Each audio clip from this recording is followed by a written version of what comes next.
Alright, students. Now I shall be discussing those multiple choice questions or those important points very effective, going to be effective for your exam. तो मैंने जो selection की है multiple choice questions की या different comprehension based questions की, वो हमने पास्ट पेपर से ही सिलेक्ट किया है। पैटर्न को हम डिस्कस करेंगे, उन एमसीक्यूज को किस तरीके से उसके करेक्ट आंसर तक हमने पहुंचना है उसको हम डिस्कस करेंगे। तो वेरी फर्स्ट क्वेश्चन को अगर आप देखें, जनरली जो पास्ट पेपर्स में एनईटी से रिलेटेड क्वेश्चंस हैं, तो वेरी फर्स्ट क्वेश्चन को अगर आप देखें, what is this, give the meaning of the underline words. You may say that the word and meaning based question.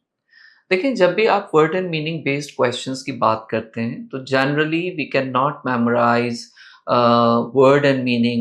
For example, if someone says to memorize and cram 100 and 1000 word and meaning and it will be helpful, so most of the times they are not helpful for you.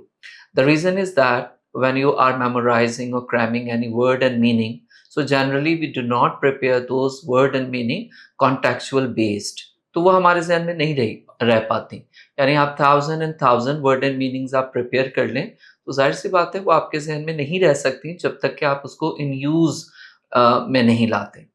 तो it means कि when you are going to attempt such a question based or related to word and meaning, तो हमारे पास कुछ ऐसी techniques, हमारे पास कुछ ऐसे tips होने चाहिए कि टू सम एक्सटेंट हम उन टेक्निक्स एंड टिप्स को यूज करके जो एग्जाम की रिक्वायरमेंट है वर्ड एंड मीनिंग्स की, उसको हम प्रॉपरली कर सकें। तो वर्ड एंड मीनिंग की अगर आप प्रिपरेशन कर रहे हैं तो उसके लिए 2-4 चीज़ें ज़रूरी हैं। अगर आप उसकी प्रैक्टिस करते हैं तो इस क्वेश्चन को सॉल्व करना या किसी वर्ड के मीनिंग तक पहुंचना, उस वर्ड के मीनिंग को इन्फर करना, वो थोड़ा आसान हो जाता है। अगर आप रूट वर्ड्स की प्रैक्टिस करते हैं, अगर आप अफिक्सेस की प्रैक्टिस करते हैं और अगर आप डिड्यूसिंग या इन्फर करने की आप प्रैक्टिस करते हैं तो इससे किसी भी सेंटेंस में मौजूद वर्ड के मीनिंग को ढूंढना किसी हद तक आसान होता है। तो ये क्वेश्चन जो आपके एग्जाम में आता है, give the meaning of the underline words, हम देखते हैं कि किस तरीके से उस क्वेश्चन को कुछ टिप्स एंड टेक्निक्स की मदद से हम सॉल्व कर सकते हैं। नंबर 1 देखें, please look into the matter personally as it is very important. Answer मैंने पहले से लिख दिया है, लेकिन इस आंसर तक हम किस तरीके से पहुंच रहे हैं मैं इसको फॉलो कर रहा हूं। देखिए, जब आप किसी वर्ड की मीनिंग को किसी सेंटेंस से एक्सट्रैक्ट करते हैं या इन्फर करते हैं या आप देखते हैं कि उस वर्ड की क्या मीनिंग है, आप पहले उस सेंटेंस को बहुत अच्छी तरीके से गो ओवर करें। आप उस सेंटेंस को गो ओवर करने के बाद आप समझने की कोशिश करें कि what is the contextual meaning, यानी उस सेंटेंस में मौजूद जो वर्ड्स हैं वो किस तरीके से मीनिंग को या किस तरह के मीनिंग को जो है वो एक्सट्रैक्ट कर रहा है।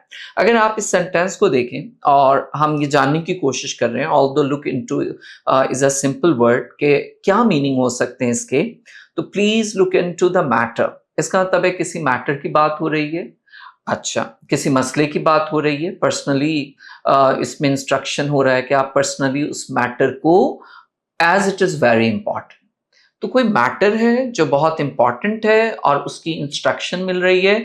अब ऑप्शंस दिए गए, take care of, overlook, examine और सी सीक्रेटली। इस सेंटेंस को ओवरऑल पढ़कर जो मीनिंग हमारे जहन में आ रहा है वो जाहिर है ओवरलुक का तो नहीं आ रहा। ओवरलुक तो इन जनरल जो एक मीनिंग मिलेगा कि जैसे ओवरलुक कर दें या इग्नोर कर दें।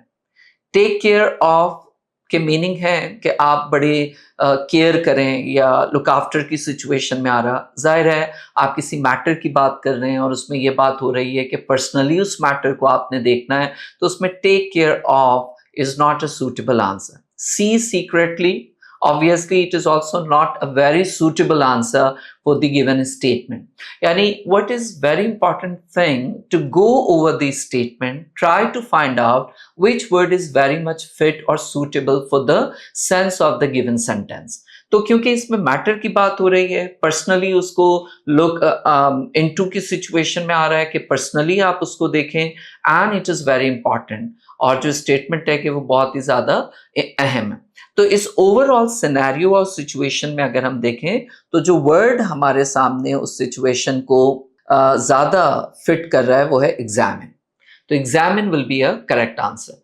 तो आप इस एक फर्स्ट स्टेटमेंट से आप इस बात का अंदाजा लगा सकते हैं कि जब इस तरह की सिचुएशन होती है, जब सेंटेंस में किसी वर्ड को दिया जाता है कि आप उस वर्ड के मीनिंग को इन्फर करें या उस वर्ड के मीनिंग को डिड्यूस करें, तो इसका मतलब ये होता है कि आप उस पूरे सेंटेंस को पढ़ें, उस सेंटेंस में जितने वर्ड्स के मीनिंग आपको आते हैं उसकी मदद से आप उस सेंटेंस को समझें, सुनें और उसके बाद आप अंदाजा लगाने की कोशिश करें कि यस, यहाँ पे ये वर्ड इस तरह के मीनिंग के लिए suitable है. This is called deducing.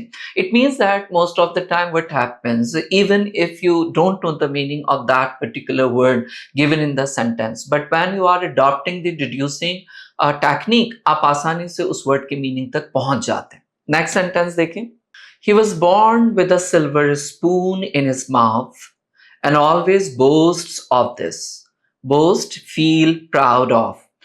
तो बात क्या हो रही है, अगर हम सेंटेंस के सिचुएशन पे फोकस करें तो हमें कुछ मिल रहा है कि वो हमेशा इस बात पे फख्र करता है. फील प्राउड ऑफ यानी he was born with a silver spoon, ये एक इडियमेटिक स्ट्रक्चर है. अब सिल्वर स्पून के मीनिंग तक हमें पहुंचना है, तो जाहिर है silver spoon, to be born in a jewellers family, ये ज्यादा सूट नहीं कर रहा है. To be born as first child, that does not suit at all. Sentence का जो एक कॉन्टेक्स्ट है वो ये बता रहा है कि एक पॉजिटिव कॉन्टेक्स्ट है, प्लस वो ये बता रहा है कि बोस्ट से हमें अंदाजा हो रहा है कि वो उसके ऊपर प्राउड फील करता है. तो इट मीन्स कि to be born in a rich family, इससे हमें अंदाजा हो रहा है कि born with a silver spoon इस आंसर को ज्यादा सूट कर रहा है. तो सेंटेंस को आप पढ़ें, सिचुएशन को आप देखें, उसके मीनिंग को इन्फर करें और उसके बाद आप करीब करीब उस सेंटेंस तक आप पहुंच सकते हैं. तो to be born in a rich family जो कि एक इडियमेटिक स्ट्रक्चर है, इसका मतलब ये हुआ कि born into wealth and privilege, एक ऐसे माहौल, एक ऐसे घर में जो कि बहुत वेल्दी और रिच या प्रिविलेज्ड है. अब यहाँ पे एक सिंगल वर्ड आ गया. अब जब सिंगल वर्ड आ जाता है और उसके मीनिंग को अगर हमें ढूंढने होते हैं, उसमें आपकी मेमोरी हेल्पफुल होती है, उसमें आपका जो प्रीवियस प्रैक्टिस और लर्निंग है वो हेल्पफुल होती है. तो ऐसी सूरत में students who has the habit reading books, novels, newspaper, क्योंकि जब वो नॉवल, बुक या न्यूज़पेपर पढ़ते हैं तो वो एक कॉन्टेक्चुअल मीनिंग की बेसिस पे पढ़ रहे होते हैं, तो इस तरीके से उनकी वोकैबुलरी इन्हांस होती है. अब यहाँ पे स्पेसिफिक की मीनिंग देखें तो ऑलमोस्ट प्रॉपर भी मीनिंग ऐसा लग रहा है, अनकॉमन, नोटवर्दी और प्रिसाइज. स्पेसिफिक के जो जनरल मीनिंग है, स्पेसिफिक का मतलब क्या आ रहा है, एग्जैक्ट. स्पेसिफिक का मतलब क्या आ रहा है, करेक्ट. स्पेसिफिक का मतलब क्या आ रहा है, टू द पॉइंट. तो इन ये तीनों meaning, proper, uncommon, noteworthy, to the point और एग्जैक्ट के मीनिंग नहीं दे रहे सिवाय इस वर्ड के, क्योंकि प्रिसाइज के मीनिंग होते हैं एग्जैक्ट या एक्यूरेट या to the point. Specific means exact और precise. That is why precise will be the correct answer. Alright, number 4 देखें, इसकी सिचुएशन को देखने की कोशिश करें. His rude behavior will make him lick the dust one day. Negative बात हो रही है किसी पर्सन की. अब जाहिर है किसी पर्सन के रॉन्ग या नेगेटिव एटीट्यूड की बात हो रही है. वन डे यूज करके इस तरफ इंडिकेट किया जा रहा है कि the result is not going to be very fine. तो इसका मतलब है जो लिक द डस्ट है वो एक नेगेटिव सेंस में यूज हो रहा है, एक ऐसे कॉन्सिक्वेंस के लिए यूज हो रहा है जिसका रिजल्ट नेगेटिव होगा. तो अब नेगेटिव मीनिंग्स अगर आप देखें तो सारे ही वर्ड आपको नेगेटिव मीनिंग दे रहे हैं, लेकिन कौन सा नेगेटिव वर्ड है जो कि ज्यादा सूट कर रहा है, fall down, gets killed, to be buried और gets humiliated. Obviously hid rude behaviour, अब ऐसा तो नहीं है कि रूड बिहेवियर से वो मारा जाए, फॉल डाउन नीचे गिर जाए, टू बी बैरिड दफना दिया जाए, gets humiliated is very much fit, क्योंकि इसके मीनिंग क्या होते हैं, इसके मीनिंग जो मैंने यहाँ पे लिखा है यानी ह्यूमिलिएशन या डिसरिस्पेक्टफुल अंदाज होना, तो gets humiliated is the best answer. तो सेंटेंस आप पढ़ें, सेंटेंस पढ़ने के बाद उस पूरे कॉन्टेक्स्ट का आप अंदाजा लगाएं, फिर आप ये सोचने की कोशिश करें कि इसमें कौन सा वर्ड, ये कौन सा मीनिंग ऐसा है जो इस सेंटेंस के क्रिएटेड मीनिंग में एक सेंस को डेवलप कर रहा है. तो इस तरह का एक क्वेश्चन आपके पेपर में आता है जिसमें आपको सेंटेंसेस दी जाती हैं, उसमें वर्ड्स आपको दिए जाते हैं और उसके मीनिंग को आप डिड्यूस या इन्फर करते हैं. समटाइम्स एक सिंगल वर्ड आपको दे दिया जाता है और उसके मीनिंग को आपको लिखने होते हैं. आप इस वर्ड एंड मीनिंग की प्रैक्टिस डिड्यूसिंग के जरिए से आप कर सकते हैं, यानी डिफरेंट सेंटेंसेस में डिफरेंट वर्ड के मीनिंग को इन्फर करके आप कर सकते हैं। और प्लस ये कि अगर आप अफिक्सेस की प्रैक्टिस करें और रूट वर्ड्स की प्रैक्टिस करें तो उससे भी वोकैबुलरी बिल्डिंग में बहुत हेल्प मिलती है और बहुत सारे वर्ड्स के मीनिंग तक हम पहुंच सकते हैं। फॉर एग्जाम्पल एक रूट वर्ड है फोबिया। अब फोबिया की मीनिंग है फियर, डर या खौफ, और इस तरह के बहुत सारे आपने रूट वर्ड्स को प्रिपेयर कर लिया, उसके मीनिंग आपने प्रिपेयर कर लिए। अब फोबिया की मीनिंग एक्चुअली आपने प्रिपेयर किया है कि एक नेगेटिव मीनिंग है, फियर, डर के मीनिंग में। For example if a word is given hydrophobia, so अब नीचे मीनिंग आपको बहुत सारे दिए गए। हाइड्रोफोबिया उसमें एक मीनिंग है कि जिसको डर लगता है, फॉर एग्जाम्पल वाटर से, तो आप फौरन उस मीनिंग की तरफ जाएंगे जो मीनिंग फोबिया के करीब करीब होगा। तो अगर आप रूट वर्ड्स को प्रिपेयर कर लेते हैं, उसकी मीनिंग को आप प्रिपेयर कर लेते हैं, कुछ अफिक्सेस को प्रिपेयर कर लेते हैं, तो आप आसानी से वर्ड के मीनिंग तक पहुंच सकते हैं। तो तीन चीजें हैं जिसकी आपको प्रैक्टिस करनी चाहिए। One is the root words, second one is the affixes जिसमें सफिक्सेस एंड प्रीफिक्सेस दोनों आ जाते हैं, and third the practice for deducing, यानी सेंटेंस पढ़कर कॉन्टेक्चुअल मीनिंग के बेस पे किसी वर्ड के मीनिंग को निकालना। ये एक तरह का क्वेश्चन है जो कि आपके पेपर में। सेकंड क्वेश्चन भी ऑलमोस्ट वोकैबुलरी बेस्ड ही है। इसमें क्या है, choose the correct word to fill in the blanks. कौन सा वर्ड है जो उस पूरे सेंटेंस के मीनिंग को सूटेबल कर सकता है, फिट कर सकता है। तो इसका मतलब है इसमें आपको मिलते जुलते वर्ड दिए गए हैं और उसके मीनिंग की मदद से आप सेंटेंस को कंप्लीट करेंगे वर्ड को सेलेक्ट करके। He dash her that she would pass। अब काफी मिलते जुलते मीनिंग है, लेकिन इसमें एक ही वर्ड है जो इस सेंटेंस को सपोर्ट कर रहा है, यानी she would pass। इसका मतलब है किसी मोटिवेशन की बात हो रही है, किसी इंकरेजमेंट की बात हो रही है, कोई यकीन दिलाने की बात हो रही है। तो ये आपने सेंटेंस से एक अंदाजा लगाया कि इस तरह की बात हो रही है, इस तरह की मीनिंग दी जा रही है, तो उसमें मोस्ट सुटेबल आंसर अश्योर्ड है, क्योंकि अश्योर के मीनिंग होते हैं यकीन दिलाना, अश्योर के मीनिंग होते हैं कि कॉन्फिडेंस डेवलप करना है। तो assured is actually the most suitable word। assured means gave confidence और promise, जो कि इस सेंटेंस के हवाले से लग रहा है, क्योंकि किसी की इंकरेजमेंट की बात हो रही है, किसी के पास होने की बात हो रही है, तो जाहिर यकीन दिलाना, इंकरेज करना, इस हवाले से। तो सेंटेंस को ओवरऑल पढ़ लें और सेंटेंस को पढ़ने के बाद इट मीन्स के सेंटेंस को ओवरऑल पढ़कर उसके मीनिंग को आप डिड्यूस करें, and after that try to find out particular word, specific word, precise word जो कि उस मीनिंग को फुलफिल कर रहा हो, उसकी फिटनेस को पूरा कर रहा हो। नेक्स्ट देखिए number 6, the dash chosen for construction of the building is in the heart of the city. किसी कंस्ट्रक्शन की बात हो रही है, जो भी जगह जिसकी कंस्ट्रक्शन की बात हो रही है वो हार्ट ऑफ द सिटी में मौजूद है। इसका मतलब ये है कि वो एक लोकेशन की बात हो रही है, इसका मतलब है एक पोजीशन की बात हो रही है। तो उसमें अगर आप गौर करें, सिटीज नहीं हो सकता, स्लाइट एंड साइट नहीं, बल्कि ये site is the correct answer. The site chosen for construction of the building is in the heart of the city. तो this site is the most fit answer for this answer, because this site means location of the place. Yes, now number 7, it is a story of two men and a batch of dash armored cars। Cars की बात हो रही है, armoured cars की बात हो रही है, यानी प्रोटेक्टेड कार्स की बात हो रही है, उन कार्स की बात हो रही है जिसके ऊपर किसी तरह का मेटल या शील्ड मौजूद है जो उसकी हिफाजत के हवाले से। तो डेक्रेपिट इज द करेक्ट आंसर, क्योंकि डेक्रेपिट किसी हद तक आप समझ लें डिफीटेड नहीं हो सकता, डिसीज्ड मरे हुए को कहते हैं नहीं हो सकता। तो इसका मतलब है जो बच रहा है आपके पास decrepit, this is the correct answer, because decrepit means old and worn out. तो ये स्टोरी किसकी है, दो आदमियों की और एक बैच, एक ग्रुप या एक कलेक्शन ऑफ आर्मर्ड कार्स की, यानी जो कि बहुत पुराने, वॉर्न आउट हो चुके हैं। Number 8, he could not sleep because he was dashed by mosquitoes। इसका मतलब क्या हुआ, जो ओवरऑल सेंटेंस है वो सेंस आपको दे रहा है कि he could not sleep because he was by mosquitoes। अब क्या है, bed, bitten, bitter, none। Obviously mosquitoes की बात हो रही है, और आमतौर पर जब वो आपको काटते हैं तो उससे डिस्टर्बेंस होती है, फिर नींद पूरी नहीं होती है। तो इस हवाले से ये बिटन वाला आंसर करेक्ट है। तो सेंटेंस को आप देखकर और आप उसके मुताबिक एक्चुअली सेलेक्ट करते हैं।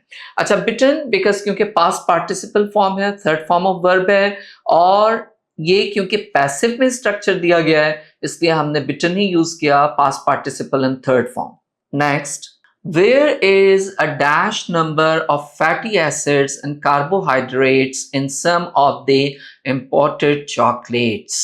अब इन तमाम वर्ड्स के मीनिंग कम के हैं। आप नेग्लिजिबल कहें, नेग्लेक्टेड कहें, नेग्लेक्टिंग कहें या नेग्लिजेंट कहें, यानी कम के हैं। तो लेकिन इसमें जो वर्ड सूट कर रहा है according to its position of parts of speech के हवाले से, there is a negligible number of fatty acids, यानी कम से कम मिकदार। Neglected number of fatty acids does not suit, neglecting number does not suit, negligent number does not suit, negligible number that suits a lot, इसका मतलब है कम, थोड़ा, ना होने के बराबर। तो negligible is the correct answer, that there is a negligible number of fatty acid। आप देख रहे हैं किस तरीके से सेंटेंस को पढ़कर उसके मीनिंग को एक्सट्रैक्ट करके और सही वर्ड की तरफ हम आ रहे हैं। तो जैसे आप सेंटेंस को पढ़ते हैं तो इन्फर करना, डिड्यूस करना आसान हो जाता है। Now number 10, okay, choose the correct word or phrase that best completes the sentence। Obviously इसमें question number 3 this type of question will be given। आप देख रहे हैं क्वेश्चन नंबर 1 को हमने देखा, क्वेश्चन नंबर 2 को देखा, क्वेश्चन नंबर 3 ये भी वोकैबुलरी बेस्ड ही है जो सेंटेंस को कंप्लीट करने के लिए। Caroline was so by Stephen's rudeness that she left the office party abruptly। यानी एक पर्सन की बात हो रही है, ऑफिस पार्टी की बात हो रही है, अब्रप्टली, देन एंड देयर, जल्दी जल्दी ऑफिस से वो चली गई है, इसकी बात हो रही है। इसका मतलब है कोई नेगेटिव बात हुई है जिसकी वजह से abruptly she left the office. तो Caroline was so dash by Stephen's rudeness. So untroubled नहीं हो सकता, अफेक्टेड ये नाउन के तौर पे यूज होता है और हमें चाहिए एज अ वर्ब। तो ये वाला अफेक्टेड विल बी करेक्ट, क्योंकि इस अफेक्टेड के मीनिंग होते हैं इन्फ्लुएंस्ड या असर डालने वाली चीज। और ये अफेक्टेड जाहिर है ये इस तरह का वर्ड इंग्लिश में नहीं है, इसके ये नाउन है, इसका मतलब ये एज अ वर्ब यूज नहीं हो सकता। एज अ वर्ब जो यूज होता है वो AFFECT है, that is why we have selected this affected. Thrift store की बात हो रही है, द थ्रिफ्ट स्टोर जहां पे सेकंड हैंड चीजें मिलती हैं। The thrift store sells second-hand clothing of good quality। बहुत इजी है, ज़ाहिर एक्सपेंसिव सेकंड हैंड चीज नहीं हो सकती है। ऑब्वियसली जो करेक्ट आंसर कॉन्टेक्स्ट के मुताबिक मिल रहा है हमारे पास वो दरअसल क्या है, चीप। चीप मींस लो प्राइस्ड। ज़ाहिर थ्रिफ्ट स्टोर की बात हो रही है जहाँ पे सेकंड हैंड चीजें मिलती हैं, जहाँ इकोनॉमिकल चीजें मिलती हैं, तो उस हवाले से cheap is the most suitable answer. Number 12, Paul is the dash of a large fortune। Overall sentence की जो बात हो रही है उसमें यह है कि लार्ज फॉर्च्यून, एक बड़ी जायदाद, एक बड़ी प्रॉपर्टी, एक बड़ी किस्मत की बात हो रही है। पॉल उसका कौन है? पॉल उसका वली अहद है, वारिस है, जिसको आप ईयर कहते हैं, HEIR, and this is the most suitable answer. Articulate हो नहीं सकता, जाहिर articulate mean to extract, to speak something. Heiress is actually for female and heir will be not suitable। The most correct answer, जो सबसे ज्यादा correct answer है आपका या ओनली करेक्ट आंसर वो heir, क्योंकि वो पॉल के हवाले से, एक बॉय के हवाले से बात हो रही है। Now number 13, the light shined across Jimmy's freshly shaved। shaved का मतलब कटे हुए head, कटा हुआ, shaved का मतलब है शेव किया हुआ, यानी बाल हटे हुए हों। तो जाहिर है जूसी हैट तो नहीं हो सकता, हेयरी हैट हो नहीं सकता, क्योंकि शेविंग की बात हो रही है। तो जो सबसे बेटर आंसर है वो है बाल्ड। बाल्ड के मीनिंग क्या होते हैं? विदाउट ए शेव्ड हेड, जिसको आप कहते हैं गंजा, जिसको आप कहते हैं, means without heir. Number 14, those who dash loudest rarely have much to से।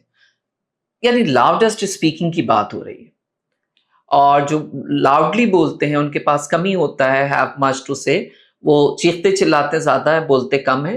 ज़ाहिर whisper is not a better word, snore is not a better word, ball नहीं, ये वाला बॉल, क्योंकि इस बॉल के मीनिंग होते हैं शाउटिंग लाउडली। तो दोज हु बॉल यानी शाउट लाउडली, तो ball is the correct answer. Number 15, if you want to avoid heavy traffic, use alternate routes, steering clear of the dash road into town. जाहिर है एक clear road की बात हो रही है। क्लियर रोड वही होगा जब आप गली कूचों से नहीं गुजरेंगे, आप एक क्लियर रोड लेंगे। और क्लियर रोड कौन सा रोड होगा? जाहिर है सेकेंडरी, एडिबल, ये सारे आंसर तो सूट नहीं कर रहे। मेन रोड की बात हो रही है, एक आम शाहरा की, अहम शाहरा की बात हो रही है। 16, the vehicle is dash for the hefty. Hefty mean heavy loads they will need to transport. Vehicle is for the hefty, यानी एक नॉर्मल छोटी गाड़ी व्हीकल किस चीज के लिए सुटेबल नहीं है? जो मीनिंग हमें मिल रहा है वो है hefty loads के लिए। तो inadequate, inadequate का मतलब होगा कि ये मुनासिब नहीं है कि आप hefty loads, बड़े वजन के लिए आप एक कोई व्हीकल, एक स्मॉल कार वगैरह या इस तरह की गाड़ियों का आप इंतखाब करें, बल्कि आपको एक बिग ट्रांसपोर्ट चाहिए। उसके बाद है carry was so dash after work she fail asleep fully clothed in the bathtub. अब इसमें एनर्जेटिक है तो जाहिर सी बात है वो ऐसा तो नहीं कि वो फेल asleep हो जाए। सी से कोई ऐसा सेंस नहीं मिल रहा है कि जिससे हमें अंदाजा हो कि सी से रिलेटेड कोई बात है। ये बीट ऑब्वियसली नहीं हो सकता। ये बीट है क्योंकि इसके मीनिंग क्या होते हैं इनफॉर्मल लैंग्वेज में? टायर्ड। तो आपने देखा जब ओवरऑल जो 3 तरह के क्वेश्चंस को जो हमने फॉलो किया है, उसमें आपको इस बात का अंदाजा हो रहा है कि all these 3 different question types, they are closely related to vocabulary. And if you want to enhance vocabulary, as I have told you the pattern, कि आप root words की प्रैक्टिस करें, affixes की प्रैक्टिस करें और deducing का तरीकाकार जानें कि आप पूरे सेंटेंस को पढ़कर कॉन्टेक्चुअल मीनिंग तक पहुंचे और उसके बाद आप कोशिश करें सिलेक्ट करने की उस वर्ड को जो उस मीनिंग के करीब करीब है। तो इस तरीके से अगर आप पैटर्न को सॉल्व करते हैं, क्वेश्चंस को सॉल्व करते हैं, तो प्रिटी गुड चांसेस कि आपके एरर, आपके मिस्टेक्स कम से कम। एक बहुत इंपॉर्टेंट क्वेश्चन जो एनईडी के पेपर के लिए होता है, जो कि मैंने एक सिलेक्ट किया है sample. So reading comprehension is one of the major questions in your aptitude exam. So most of the time what happens that students tend to read the whole paragraphs or the whole passage in one go, at once उसको वो पढ़ते हैं। देखिए when you are going to attempt reading comprehension question, just keep some points in your mind. Paragraphs or the whole passages, those are given to you. आप paragraph wise उसकी आप एक skimming कर लें पहले। स्किमिंग का पैटर्न क्या होता है कि हर पैराग्राफ की first and last line, first and last line, first and last line आप पढ़ लें, जितने भी पैराग्राफ्स आपको दिए गए। आप जब फर्स्ट एंड लास्ट लाइन आप पढ़ लेंगे तो now you will be having a very general idea of the whole paragraph और ऑफ द होल पैसेज। एक जनरल आइडिया आपके जहन में आ जाएगा कि what is this paragraph all about, जब आप रीडिंग कॉम्प्रिहेंशन क्वेश्चन को आप अटेम्प्ट करें। After having read all those paragraphs or the passage, go over the questions now. अब आप क्वेश्चंस और उसके जो मल्टीपल चॉइसेस दी गई हैं, डिस्ट्रक्टर है और एक करेक्ट आंसर है, आप उसको अच्छी तरह गो ओवर करें just once. And now after having read all those questions और skimming करने के बाद now start reading thoroughly the whole passage. अब लाइन टू लाइन एक एक पूरे पैसेज को आप पढ़ें। और क्योंकि वर्किंग मेमोरी में, टेम्पररी मेमोरी में अब आपके वो क्वेश्चंस भी होंगे और जो पैराग्राफ का एक जनरल आइडिया आपने स्किमिंग के थ्रू किया है वो भी आपके जहन में होगा। अब जब आप लाइन टू लाइन ओवरऑल आप पढ़ते जाएंगे तो फायदा ये होगा कि number of questions with option जो आपने पढ़े, आपके जहन में वो आंसर्स रिवॉल्व हो रहे होंगे। आप उन आंसर्स को बड़ी आसानी से सिलेक्ट कर सकते हैं, देख सकते हैं कि यहाँ पे ये आंसर इस क्वेश्चन के आंसर होगा। अब एक दो क्वेश्चंस अगर आप उसमें से बच जाते हैं तो फिर आप एक पर्टिकुलर एरिया जो उस पैराग्राफ में मौजूद है, जो आप ओवरऑल पैराग्राफ को पढ़कर आपने अंदाजा लगाया है, आप आसानी से उस आंसर्स को भी आप तलाश कर सकते हैं। एक बात ये होगी। सेकेंडली ये कि आपको ये समझना चाहिए कि in the given paragraph the answers to all questions are not available, क्योंकि बहुत सारे क्वेश्चंस ऐसे होते हैं जो जनरल आइडिया के हवाले से होते हैं, बहुत से क्वेश्चंस ऐसे होते हैं जो किसी पर्टिकुलर वर्ड एंड मीनिंग के हवाले से होता है। तो हर क्वेश्चन का आंसर आपको पैराग्राफ में नहीं मिलेगा, बट दोज आंसर जो कि फैक्ट, फिगर्स या किसी और तरह का आंसर मौजूद है, वहां से आप बिल्कुल आसानी से एक्सट्रैक्ट कर सकते हैं। वर्ड एंड मीनिंग के लिए तरीक़ेकार वही अडॉप्ट करेंगे जो अभी हमने डिस्कस किया है कि आप ओवरऑल डिड्यूसिंग करें। डिड्यूसिंग का मतलब है ओवरऑल आप पैराग्राफ को पढ़ें, लाइन को पढ़ें और ये अंदाज़ा लगाने की कोशिश करें कि इसमें कौन-सा मीनिंग है जो कि उस पूरे सेंटेंस को कवर करे। देखिए यहाँ पे there is a paragraph reading comprehension में है and it is given it consist of 3 different paragraphs. So what you are supposed to do, अब यहाँ पे तो ये पूरा एक सेंटेंस यहाँ पे फिनिश हो रहा है, फर्स्ट सेंटेंस। तो फर्स्ट एंड लास्ट पढ़ेंगे तो ऑब्वियसली ये पूरे ही आपको पढ़ना पड़ेगा। उसके बाद अगर आप देखें इसका ये सेंटेंस यहाँ पे फिनिश हुआ और इसका जो लास्ट सेंटेंस है वो दरअसल क्योंकि ये लॉन्ग स्टेटमेंट है, वो लास्ट सेंटेंस यहीं से स्टार्ट हुआ है और ये सेमी कॉलन, ये कॉलन साइन है। आप चाहें तो यहाँ से यहाँ तक आप पढ़ सकते हैं। ये समझे आपका लास्ट स्टेटमेंट होगा। स्किमिंग का पैटर्न मैं बता रहा हूँ। Now you are provided with the third one. फिर इसी तरीके से आपने इसका फर्स्ट और फर्स्ट सेंटेंस आपका एक्चुअली कहाँ पे फिनिश हो रहा है, यहाँ, और लास्ट सेंटेंस यहाँ से स्टार्ट हो रहा है और यहाँ तक। When you will read all these selected lines under skimming, so after having read all these lines, you will get a very pretty and clear idea what is the given passage all about. अब उसके बाद जब आप questions को पढ़ेंगे और उसके options को पढ़ेंगे, since I have written the correct answers as well, तो जब आप क्वेश्चंस को पढ़ेंगे और उसके ऑप्शंस को पढ़ेंगे, सेकंड स्टेप पे आपने क्वेश्चन पढ़ा, उसके ऑप्शंस पढ़े, क्वेश्चन पढ़ा, उसके ऑप्शंस पढ़े, फिर इसी तरह क्वेश्चन, उसके ऑप्शंस आप पढ़े, तो ये एक वर्किंग मेमोरी या टेम्पररी मेमोरी में क्वेश्चंस रहेंगे और उसके बाद आप थॉरली गिवन पैराग्राफ को आप पढ़ लें। तो वो क्वेश्चन जो आपने पढ़ रखे हैं, बहुत सारे आंसर्स आपके जहन में रिकॉल होंगे और आप आसानी से वहां से देखते हुए करेक्ट आंसर्स पे आप टिक करना शुरू कर सकते हैं, जैसे कि मैंने यहाँ पे किया है। यानी जब हम पूरे पैराग्राफ को पढ़ लेते हैं तो हमें बहुत आसानी से आइडिया हो रहा है। जैसे अगर I will show you and I will give you an idea कि आप जरा, I am giving you 1 minute और जस्ट आप गो ओवर करें उस पैराग्राफ को और उसके बाद फिर हम आते हैं आंसर्स की तरफ, तो आप देखेंगे बहुत आसानी से हम उन आंसर्स को फॉलो कर रहे हैं। तो रीडिंग कॉम्प्रिहेंशन अटेम्प्ट करने का यही 3 स्टेप्स फॉर्मूला आप अडॉप्ट करें। पहले आप स्किमिंग करें first and last line of each paragraph, then go over all the question along with the options and then again read thoroughly the given passage and from there or from that point you will get an idea कि बहुत सारे answers आपके जहन में revolve हो रहे हैं। तो यहाँ पे मैंने कुछ आंसर सॉल्व किए हुए हैं, जैसे कि the main theme of this passages. जाहिर है जब आप main theme of this passage की बात कर रहे हैं तो पैराग्राफ में कहीं नहीं लिखा होगा कि the main theme of the passage is this. इसका मतलब ये है कि ओवरऑल जो आपने पैराग्राफ पढ़ा है वो किस चीज के बारे में है, वो कौन सा पर्टिकुलर टॉपिक है जिसको वो डिस्कस कर रहा है। तो ऑब्वियसली जब आपने उस पैराग्राफ को पढ़ लिया तो आपको अंदाजा हो गया होगा कि बनाना प्लांटेशन के हवाले से बात हो रही है और उस हवाले से ये पूरा पैराग्राफ है। What does the fungus do, इसका आंसर पैराग्राफ में मौजूद है और वहीं से उस आंसर को हमने लिया है कि stops water reaching the stem, because this answer was there in the given passage and from there we can easily locate the answer. तो इसका आंसर जाहिर सी बात ये पैराग्राफ के रेफरेंस से दिया गया है, तो पैराग्राफ के रेफरेंस में ये मौजूद है। 20 को अगर हम देखें तो how did United fruit mass produce bananas, तो इसका भी आंसर ऑब्वियसली पैराग्राफ में मौजूद है और इन्हीं लाइंस में मौजूद है, तो आप आसानी से उस आंसर को ढूंढ सकते हैं। अब यहाँ पे एक ऐसा वर्ड है या एक ऐसी स्टेटमेंट है जो डायरेक्टली उसका आंसर वहां मौजूद नहीं है और सिनोनिम लिखना है। सिनोनिम का मतलब है सेम मीनिंग वर्ड। अब सेम मीनिंग वर्ड अगर हम देखें तो यहाँ पे जो वर्ड ऑर्चर्ड दिया गया है, क्योंकि ये प्लांटेशन के मीनिंग में आता है, कल्टीवेशन के मीनिंग में आता है और यही वर्ड ज्यादा सूट कर रहा है पैराग्राफ के कॉन्टेक्स्ट के हवाले से।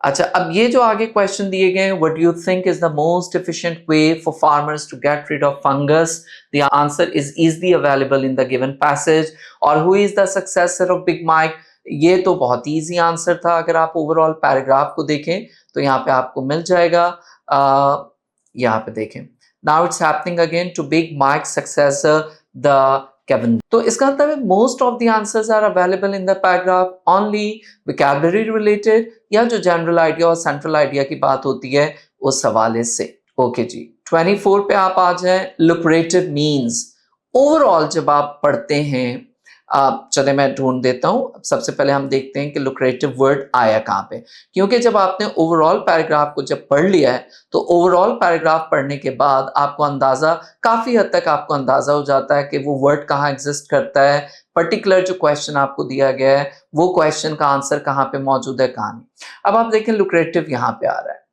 अब क्या है कि in the 1950s central American commercial banana growers were facing the death of their most lucrative product. तो इसका मतलब है कि लुक्रेटिव प्रोडक्ट किसी अच्छे प्रोडक्ट की बात हो रही है। लुक्रेटिव प्रोडक्ट इसका मतलब है किसी बिजनेस पॉइंट ऑफ व्यू से किसी प्रॉफिटेबल प्रोडक्ट की बात हो रही है, क्योंकि उससे पहले यहाँ पे बात हो रही है ना फेसिंग द डेथ, इसका मतलब ये है कि सम लॉस की बात हो रही है।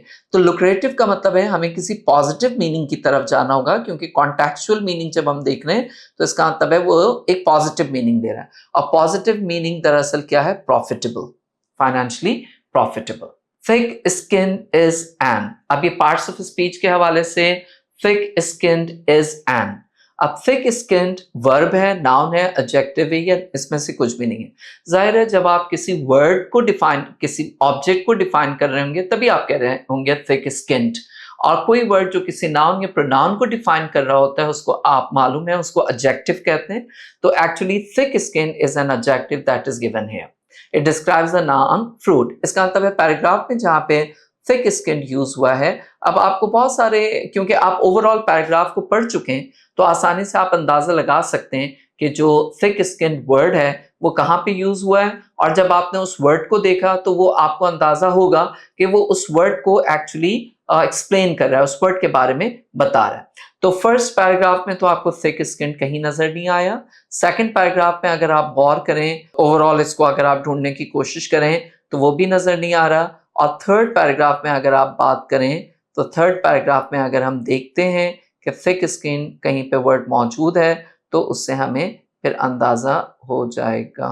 जी, थिक स्किन हम ढूंढ रहे हैं, तो with its easily transported thick skin and sweet testing fruit, यानी इसका मतलब ये फ्रूट को डिफाइन करने के लिए स्वीट टेस्टिंग और थिक स्किन वर्ड यूज हुआ है। और कोई भी वर्ड जो किसी नाउन को डिफाइन करता है, वी ऑल नो दैट कि वो एडजेक्टिव कहलाता है। जो एमसीक्यूज को जब हमने फॉलो किया तो आपको एक अंदाजा हो गया, क्योंकि पूरा पास्ट पेपर मैंने एक सेलेक्ट किया था और हम ये अंदाजा लगाने की कोशिश कर रहे थे कि किस तरीके के मल्टीपल चॉइस क्वेश्चंस आपके पास मौजूद हैं। तो one based on reading comprehension and the other left over based on vocabulary based question, जैसे कि अभी अभी हमने डिस्कस किया डिड्यूसिंग, infer, to infer the meaning of the word, to deduce the meaning of the word, to have a contextual idea of the sentence for finding out the meaning of the given word. तो further हम उसकी practice करते हैं.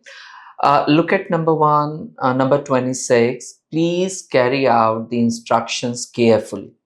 अब आप देखें instructions की बात हो रही है प्लस कुछ प्रिकॉशंस भी है, केयरफुली के हवाले से भी बात हो रही है। तो इसका मतलब है कि ये जो पूरा सेंटेंस है इसमें कैरी आउट एक पॉजिटिव मीनिंग दे रहा है, एक ऐसा मीनिंग दे रहा है यहाँ पे जिससे सेंटेंस पॉजिटिवली एम्फसाइज्ड हो रहा है। तो अगर हम please carry out cancel the instructions carefully, it is not giving you a positive response. Ignore, delay, all these three words are not giving you any positive instruction, क्योंकि जब आप carefully word use कर रहे हैं तो इसका मतलब है कि it is giving you some sort of positive instruction। तो ज्यादा बेहतर क्या है कि please carry out the instruction carefully, perform will be a suitable answer because perform is giving you a positive meaning। तो ये जो एक्सरसाइज है जिसमें हम वर्ड के मीनिंग तक पहुंचने की कोशिश करते हैं कॉन्टेक्चुअल रेफरेंस की मदद से, तो इसमें आपका एक कॉग्निटिव अप्रोच है, इसमें आपका एक कॉग्निटिव कंट्रोल है। इसमें आपको ये देखना होता है कि वर्ड किस तरीके से, यानी वर्ड का कल्चर क्या है, उस सेंटेंस में वर्ड किस तरह से परफॉर्म कर रहा है, किस तरह के मीनिंग दे रहा है, वो पॉजिटिव मीनिंग दे रहा है या नेगेटिव मीनिंग दे रहा है, और उसकी मदद से हम एक कॉन्टेक्चुअल मीनिंग तक पहुंचने की कोशिश करते हैं। एक तो पैटर्न ये है कि आपको एज इट इज उस वर्ड की मीनिंग मालूम हो। प्रॉब्लम ये है कि देयर आर सर्टेन वर्ड जिसके कई मीनिंग्स हैं और आपको एक सूटेबल मीनिंग सर्च करना होता है जो सेंटेंस को सपोर्ट करे। तो इसलिए ज़रूरी होता है कि आप मीनिंग को डिड्यूस करें, इन्फर करें, सेंटेंस को पढ़कर उसके कॉन्टेक्चुअल मीनिंग तक पहुंचने की कोशिश करें। नेक्स्ट सेंटेंस देखें। He was punished for turning a deaf ear to the warning. Punishment की बात हो रही है, इसका मतलब एक नेगेटिव अप्रोच की बात हो रही है। और because we don't know the meaning of turning a deaf ear to, वो जाहिर है अभी हम सेंटेंस के हवाले से उसके एक एग्जैक्ट मीनिंग तक पहुंचने की कोशिश करेंगे।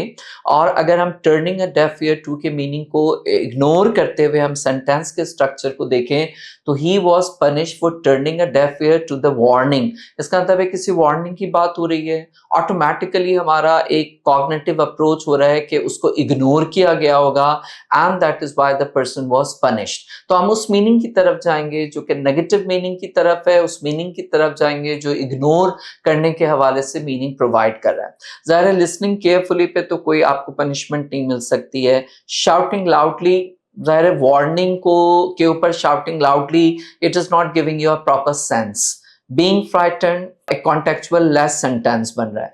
तो जो प्रिटेंडिंग नॉट टू हियर यानी वार्निंग थी, उसको सुना नहीं गया सही से, that is why he was punished, that does sound better and that is why we are selecting this answer. Next 28, his rude remarks finally broke the ice. अब rude remarks की बात हो रही है, नेगेटिव अप्रोच की बात हो रही है, फाइनली ब्रोक द आइस, इसका मतलब है किसी नेगेटिव रिजल्ट की बात हो रही है। Caused anger might be possible, created fear, that does not sound good as much, spoiled relations, इस तरह का कोई कॉन्टेक्स्ट नहीं आ रहा है जिसमें कोई रिलेशनिंग की बात हो रही हो। अब दो है हमारे पास, caused anger and ended silence। अब caused anger और ended silence में अब break the ice actually is an idiomatic structure जिसके मीनिंग क्या होते हैं कि if something is very calm and peaceful और अचानक से वो खामोशी और वो पीस खत्म हो जाए। This is the idiom that is generally used at that time। तो his rude remarks यानी कोई obviously कोई मीटिंग है या obviously कोई डिस्कशन है और उसमें कोई रिमार्क्स आया और एकदम से जो है जो एक साइलेंट एनवायरनमेंट था वहां का वो खत्म हुआ और एक डिस्कशन शुरू हो गई फर्दर उसके ऊपर। तो ended silence is the correct answer. 29, the manager asked the assistant to put off the meeting due to heavy rain। बहुत क्लियर है, यानी कोई मीटिंग की बात हो रही है, हैवी रेन का कोई कॉन्सेप्ट है, कॉन्टेक्स्ट बन रहा है। तो जाहिर है ऐसा नहीं हो सकता है कि बहुत तेज बारिश हो रही है और मैनेजर ने कहा कि एक मीटिंग अटेंड करें, यानी जो एक कॉमन सेंस बन रहा है वो क्या बन रहा है, कैंसिल होने की बात हो रही है। जाहिर है begin does not suit, celebrate obviously it is entirely different meaning that is going to produce, announce हो नहीं सकता। Postpone is much better answer, जो कि एक कॉन्टेक्चुअल, पुट ऑफ की मीनिंग भी पोस्टपोन के और जो एक कॉन्टेक्चुअल रेफरेंस से जो हमें आंसर मिल रहा है वो एक्चुअली पोस्टपोन ही ज्यादा बेटर है। She is as busy as a bee these days, यानी बिजी एक प्रैग्मेटिक मीनिंग है, एक प्रैक्टिकल मीनिंग आपको यहाँ पे मिल रहा है। बिजी और बी के हवाले से बात हो रही है, ज़्यादा लेजीनेस की बात नहीं हो सकती, टायर्ड की बात नहीं हो सकती, केयरलेसनेस की बात नहीं हो सकती। She is as busy as a bee these days, इसका मतलब है एक्टिव होने की बात हो रही है, बिजी होने की बात हो रही है। तो very active is the correct answer, जो कि उस कॉन्टेक्स्ट में फिट हो रहा है और सूट कर रहा है। 31, his plan went down the drain। We don't know the meaning went down the drain, for example due to poor management। इसका मतलब है पुअर मैनेजमेंट की बात है जिसकी वजह से किसी प्लानिंग की बात हो रही है। Obviously there is a poor management, तो कोई भी प्लानिंग सक्सेसफुल नहीं हो सकता। तो succeeded is not a suitable answer, was delayed may be thought of, completely failed does sound better.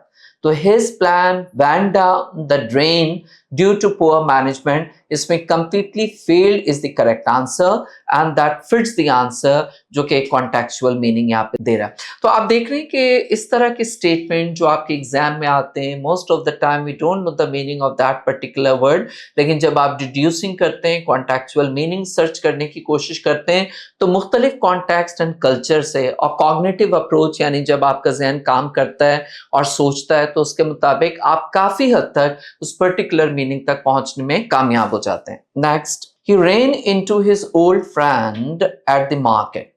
अब run into obviously an idiomatic structure, लेकिन हम देखते हैं कि जो मीनिंग्स आपको दी गई हैं उसमें कौन सा ज्यादा सूट कर रहा है। मार्केट की बात हो रही है, किसी पुराने दोस्त की बात हो रही है, ऑब्वियसली मार्केट में किसी पुराने दोस्त की बात हो रही है तो अवॉइडेड, ऐसा नहीं हो सकता है कि एक पुराना दोस्त मिले मार्केट में उससे बच के निकल जाएं।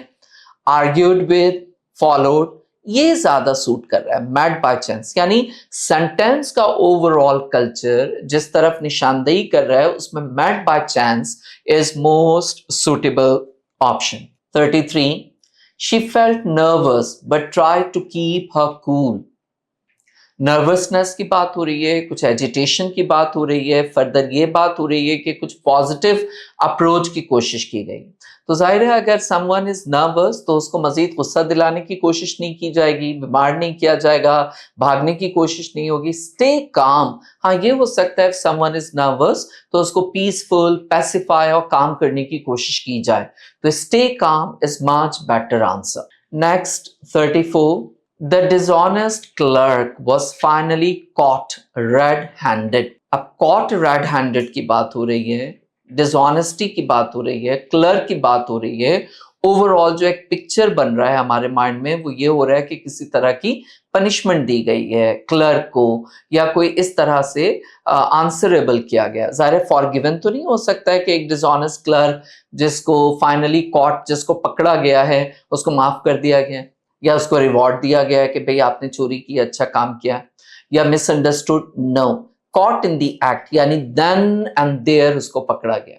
तो यहाँ पे जो कॉट रेड हैंडेड है उसमें जो ऑप्शंस आपको दिए गए हैं उसमें कॉट इन द एक्ट यानी कॉट इंस्टेंटली, ये मच बेटर, वो उस पूरे ओवरऑल सेंटेंस के जो स्ट्रक्चर है और कॉन्टेक्स्ट है उसको सपोर्ट कर रहा है। Next, the manager called off the meeting. अब इसमें देखिए कोई रेफरेंस नहीं है। Called off the meeting, अब जाहिर manager cannot arrange the meeting, enjoyed the meeting, cancelled the meeting, attended the meeting। इसमें जो ये एक वर्ड है off, ये एक्चुअली एक जनरल आइडिया आपको दे रहा है कि of actually gives you a negative meaning या एक डिस्कनेक्शन का मीनिंग देता है। Switch off, put off, fall of. इसका मतलब है कि ये जो ओ डबल एफ ऑफ जो वर्ड है ये आपको एक आइडिया दे रहा है, एक मीनिंग दे रहा है, एक अप्रोच दे रहा है कि जो मीनिंग, जिस मीनिंग की तरफ आप अप्रोच करेंगे वो एक नेगेटिव मीनिंग होगा।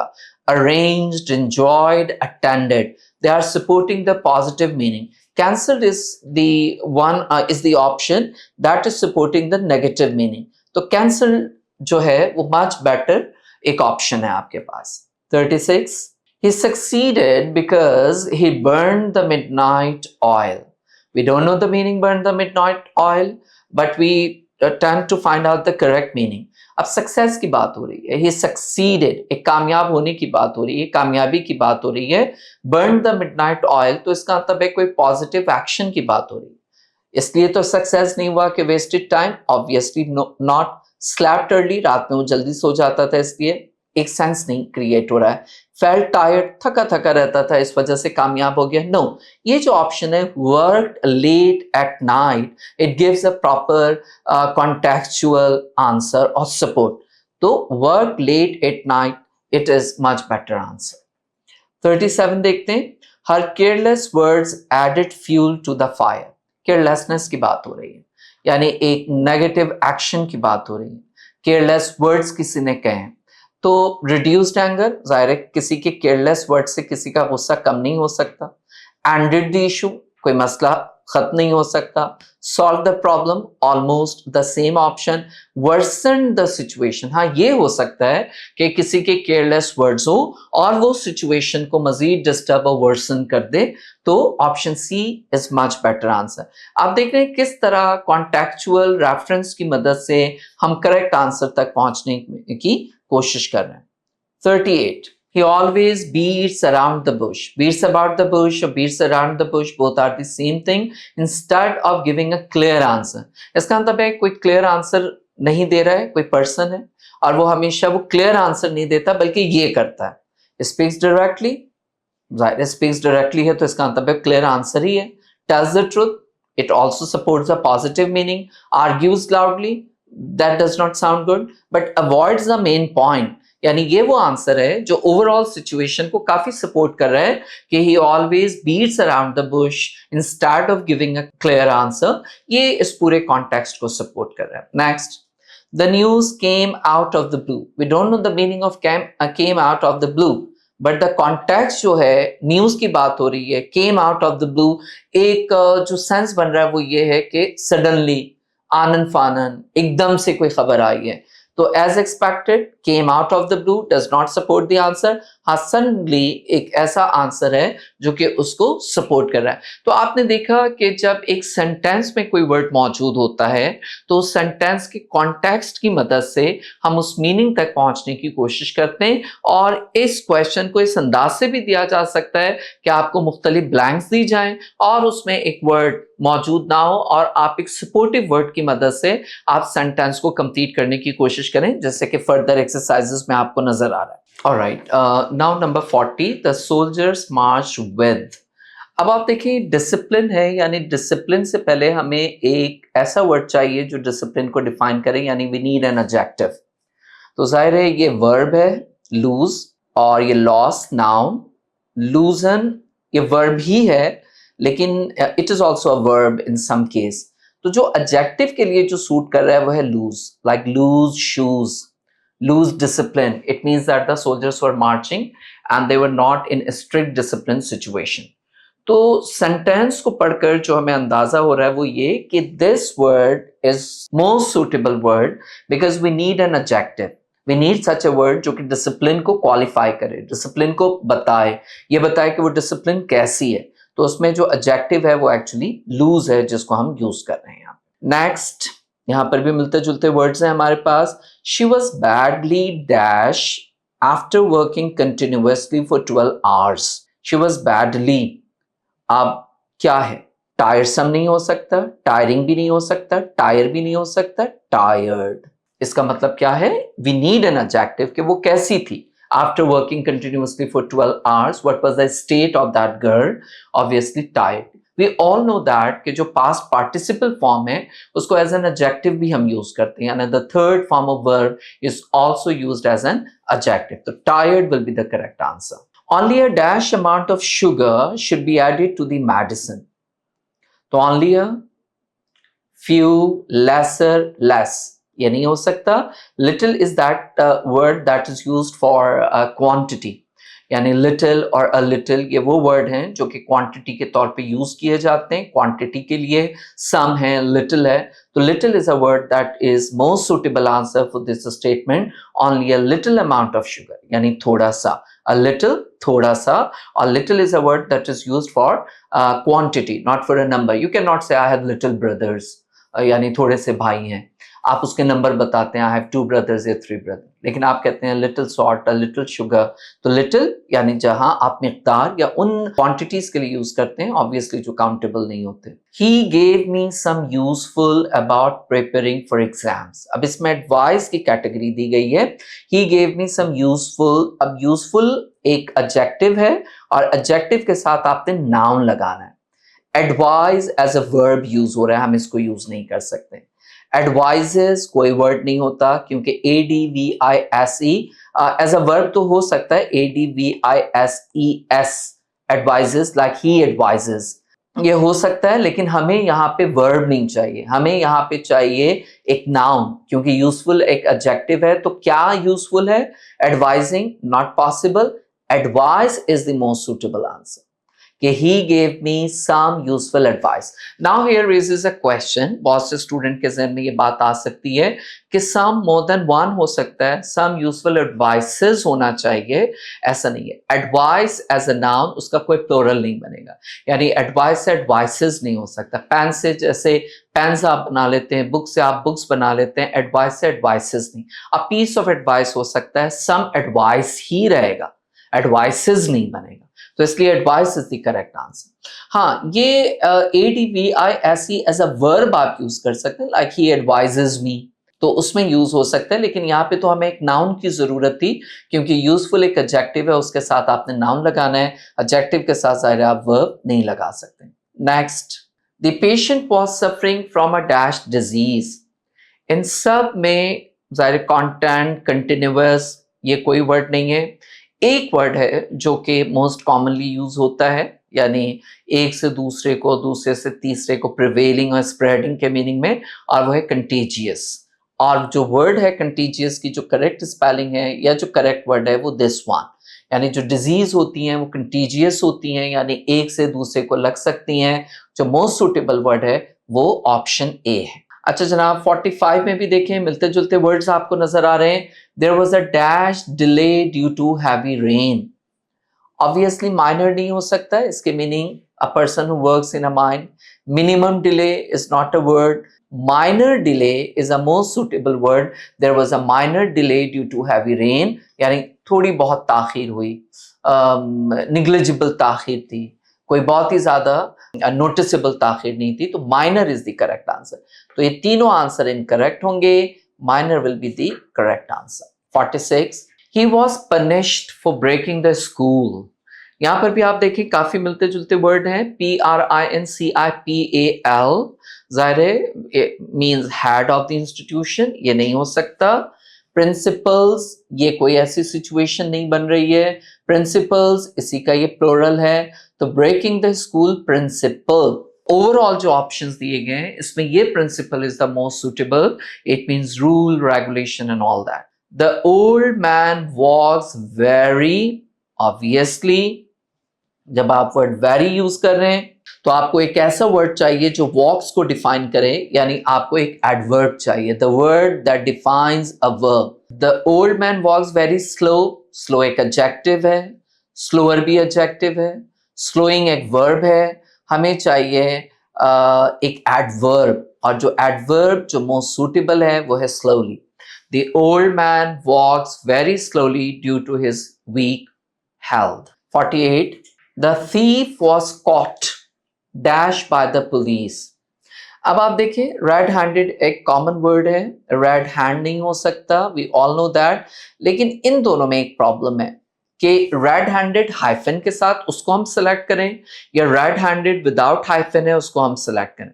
याद रखें जब दो वर्ड्स को आप एडजेक्टिव के तौर पर यूज करते हैं तो उन दोनों वर्ड के बीच में आप हाइफन लगाते हैं। जैसे वेल नोन, तो वेल एक वर्ड हो गया, नोन एक वर्ड हो गया, तो इन दोनों के बीच में आप हाइफन लगाएंगे जब दो वर्ड को आप एक ग्रुप एडजेक्टिव के तौर पे यूज करते हैं, तब बीच में आपको हाइफन यूज करना होता है।